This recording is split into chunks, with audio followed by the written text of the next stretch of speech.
Ben, it was a very competitive game to end the season. What were your thoughts on that one? Yeah, it was a good game. It was a good game. It was a whatever team Berkhamsted were going to play, and they started off really strong. Probably their strongest side, I'd say, going into the playoffs on Wednesday, I think it is. So yeah, tough game for us, and I thought we equipped ourselves quite well. We got to grips with it after a little bit of a nervous start, first 5 or 6 minutes, and then we got to grips. And I thought we did really well in the first half, and I thought we had one or two really good chances, and unfortunately for us, we got the third chance and took it. So no, I was pleased, really pleased, overall pleased. Always frustrated because you want to win games, of course, but and going ahead, you certainly want to win games. But overall, no, it was a good game, and we blooded a few youngsters in today as well. So our average age must be like 12 or something. As you said, Berkhamsted do have one eye on next week, but it's still you still can't take anything away from what was a really positive performance.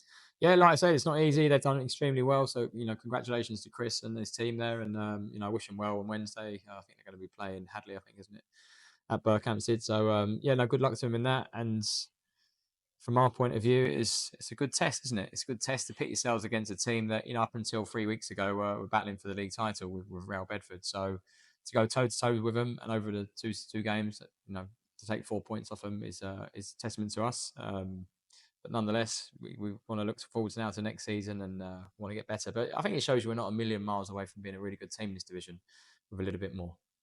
And you just said about those youngsters too. You gave Finn his first start today and brought Ollie off the bench as well.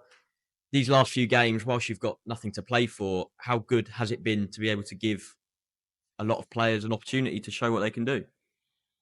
Yeah, opportunity is one of them that people make you do it with their performances and how they behave and their demeanor and everything like that sort of thing. Opportunities aren't just given out. There's not just a lottery ticket or anything like that. They're earned. And been wanting to play Finn for a long time. He's not really given me a good enough reasons to go and put me in the starting 11. But today, just give him a go. Last game of the season, and he did okay. He did okay. He took his goal well. There's probably one or two more out there.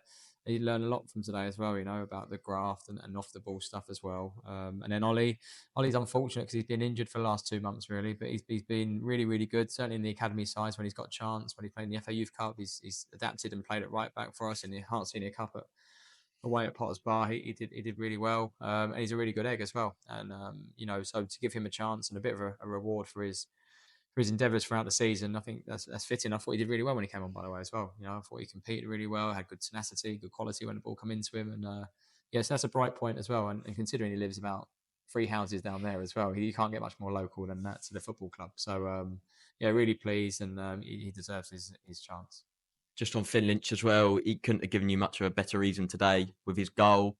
Does that make your choice a little bit more difficult going to next season with strikers? Oh God, we've got a long way till next season in terms of games, but he's done himself no harm in that respect. But look, we've got pre-season. Let's have a break first. Let's get the cigar out a little bit and chill, and then we can go back in July and to reassess. But it's important you mentally switch off and get prepared for the new season because it's relentless, isn't it? 10 months of the year, stupid, isn't it? Tuesday, freezing cold, raining, you name it. You got to go and do it. You're playing on horrible pitches at times on a Tuesday night, away at Northley in middle of January, whenever it was. But that's the game, isn't it? That's the game. You love it, so you got to go and do it. As you said, it is now the end of the season. It's been an improvement from last season points wise. What have your thoughts been on this season as a whole?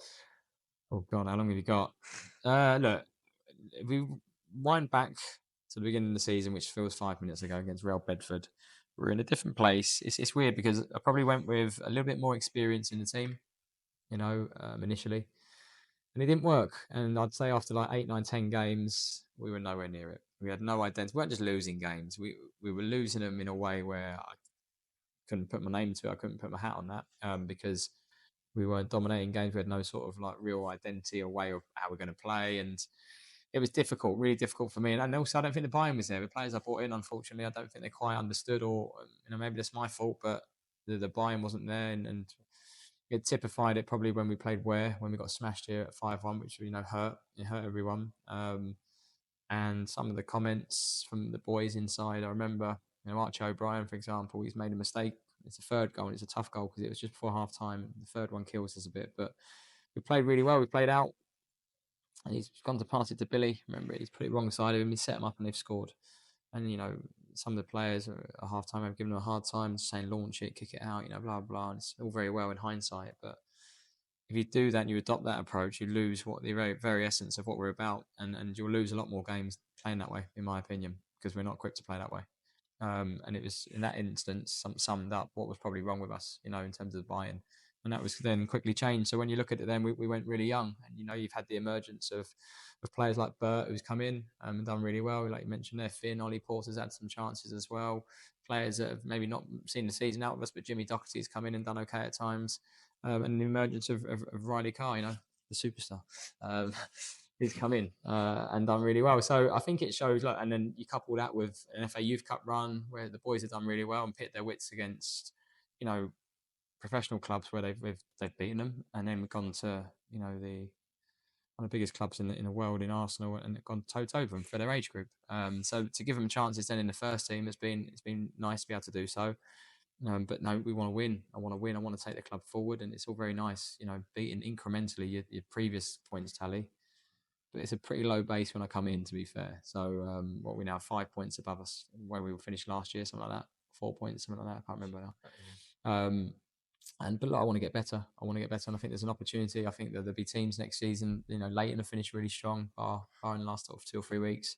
So there'll be some teams that coming down as well, bounce back and go again, and probably have good resource as well. You imagine Hitchin with their crowds and that they'll be up there as well. So it'll be difficult, but nonetheless, I'm a firm believer of really concentrating on being full-fledged on what you're going to do, and I think that if we can get it right with maybe 1 or 2 additions, and look, these guys they do them no harm with what they've experienced. They go away, they digest it, they'll be better for it, they'll be more resilient, tougher, stronger people for it, and better players for it as well. So we want to factor that in as well, and it'd be nice next season to have in pre-season a little bit more of a settled squad where you may be introducing 1 or 2 rather than 5 or 6, and then you have to start again from the bottom. So it's difficult, but overall, like, if you said to me after 10 games in October and we're winless, and you said to me 48 points you'd take, I'd probably go yes. And then if you go back to January, I'd probably go no, because I think we was on a really good run of form. You go and play Northley away. I think we were unbeaten in 13 or something like that. I know a few of them were draws, but we was on a rich vein of form, if you like. And that's probably where it lies in summary, is like we've just drawn too many games, and we've created chances in games where you go, we should be putting them teams to bed. Like last week, probably the same. Should have put that team to bed. I think like AFC Dunstable, should have put them to bed away. I mean, and it's just, that's the difference. The small detail is the difference. So we've got a lot to learn, but not a million miles away. As you said, it's been a real season of highs and lows, but one thing that stayed consistent is the great support. As you always touch on, the home support is one of the highest average in the league. Just how much praise do you have for all those fans that have travelled home and away this season? Incredible, yeah, and I just want to say thank you first and foremost to all of them, because they come, they support us in rain, shine, whatever it is, and it's really good, and the feel about it is really good as well. Families are coming here to watch, and it's enjoyable. I love being here, obviously, and it's the atmosphere I think is really good, and they generate that. And you go to some clubs and there's one man and his dog there, sort of thing. It's nothing really. So to come here and playing at home is brilliant, and the very makeup of non-league football I really enjoy. I think it's real. I think the Premier League's boring as anything now. It costs you an arm and a leg to go there. So we want to grow our fan base and get them excited about being a Hertford Town fan and enjoying the football we play, enjoying seeing players' journeys as well, which is all part of it. If we have a player in a year, 2 years, 5 years time that goes on and plays at a high level of football, noticeably, and you go, I remember watching him play and he might cut his teeth at Hertford Town. That's where we want to be. But from the fans' point of view, they make it really enjoyable for everybody, and they've been really, really good. So we can start winning games a bit more. I'm sure we can get a few more through the gates as well. Well, Ben, enjoy the break, and we'll see you in pre-season. Thank you very much.